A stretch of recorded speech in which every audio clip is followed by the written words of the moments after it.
Pull that chair close, friend. Real close. This one still keeps me up at nights.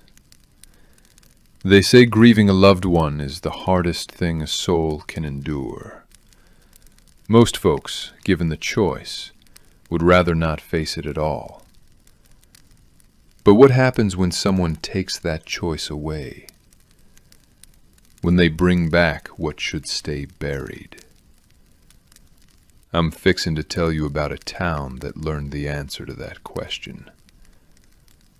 A place called Redemption Falls.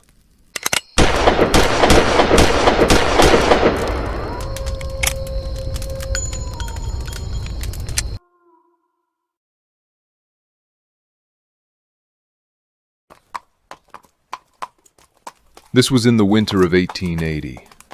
I was heading to a settlement known for fine leather work. Needed a new saddle, something my horse could feel the difference in. But when I reached the coordinates on my map, there was nothing. Just empty prairie. Map showed another town 15 miles north, place called Redemption Falls. Figured I'd try my luck there.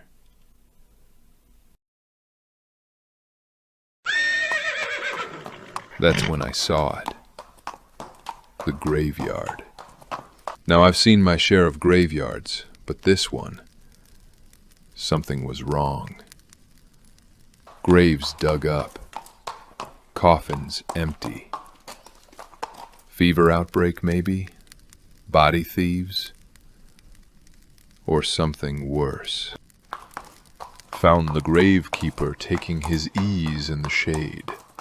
Something about his demeanor wasn't right. Afternoon, friend. Mind if I ask you something? Why not at all, sir? Beautiful day, isn't it? It is. But I'm wondering about all those empty graves back there. Empty? Oh, you mean the relocations? Yes, yes. Wonderful thing, really. Relocations. Haven't buried a soul all winter. Bad for business, I suppose, but the town's never been more lively. You came at the perfect time, stranger. Winter festival starts next week. You'll have a grand time. Something in his voice made my skin crawl. But what choice did I have? Next town was 3 days' ride, and winter was closing in. At first glance, Redemption Falls looked like any other frontier settlement. People going about their business, children playing, but there was a smell. Faint, but unmistakable. Not livestock, not the tannery. Something else. I didn't stay in town that first night. Call it instinct. I made camp a mile out and kept my rifle close. On the 4th day, I met them, Gabriel and Louise Beaumont. French settlers, traveling north to Montana Territory. Monsieur, you look troubled. Perhaps I can help? Just trying to get my bearings. My map's been playing tricks on me. Gabriel, we should go. This place, something is not right. That's when I saw it. A boy had passed the night before. They were parading his body through the main street on a carriage. His family was behind him. Smiling, friend. Every last one of them smiling. Mon Dieu, what kind of people smile at a child's funeral? The kind that know something we don't. Come on, we're following them. They led us to a building I'd never seen the likes of. Made of some material harder than stone, but smooth as glass. Mon ami, this is not natural. This is not possible. The carriage went inside. The family and townsfolk stayed out, building bonfires. Started celebrating. They danced and sang until sundown. Then, bright lights blazed inside, like captured lightning. Then the door opened. The boy walked out. Alive. Or something like it. The crowd returned to town, singing. But instead of going home, they flooded the streets. That's when I realized the smell. It was coming from the people.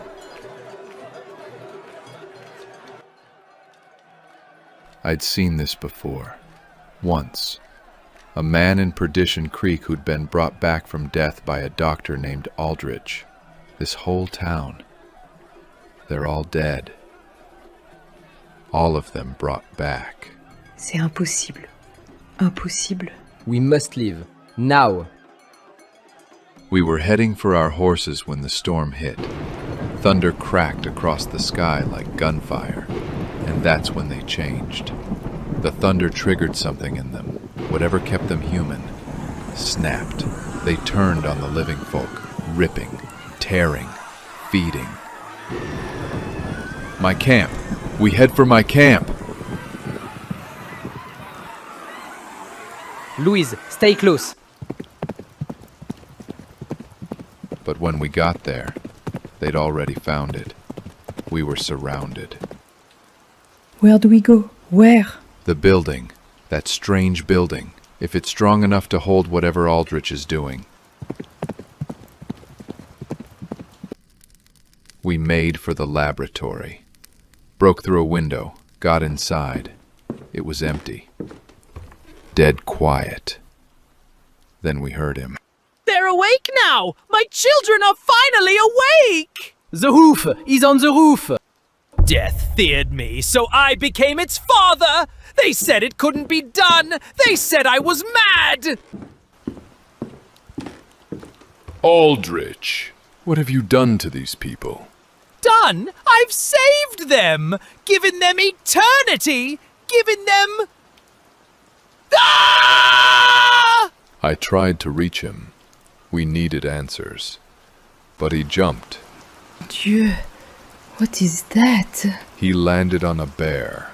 Or what used to be a bear. That is no natural creature. We looked down from that rooftop and saw them. Hundreds of them. The dead of Redemption Falls, all gathered below. And it wasn't just people anymore. He'd brought back the animals, too. How long can we last in here? More importantly, mon ami, what happens when they find a way inside? We had no food, limited ammunition, and no way out. And the storm was only getting worse. We were trapped on that rooftop, surrounded by hundreds of the dead. No way out, no way down. Gabriel was checking his ammunition. Louise was praying in French. I was starting to think that maybe this was how it ended. But then something happened. Something I didn't see coming. You want to know what saved us? How we got out of Redemption Falls alive? That's a tale for next week's fire, friend. But I'll tell you this much. Sometimes help comes from the most unexpected places. And sometimes the dead ain't the only ones hunting Dr. Aldrich. Sleep tight, traveler. I'll save you a cup of coffee for the next part of the story.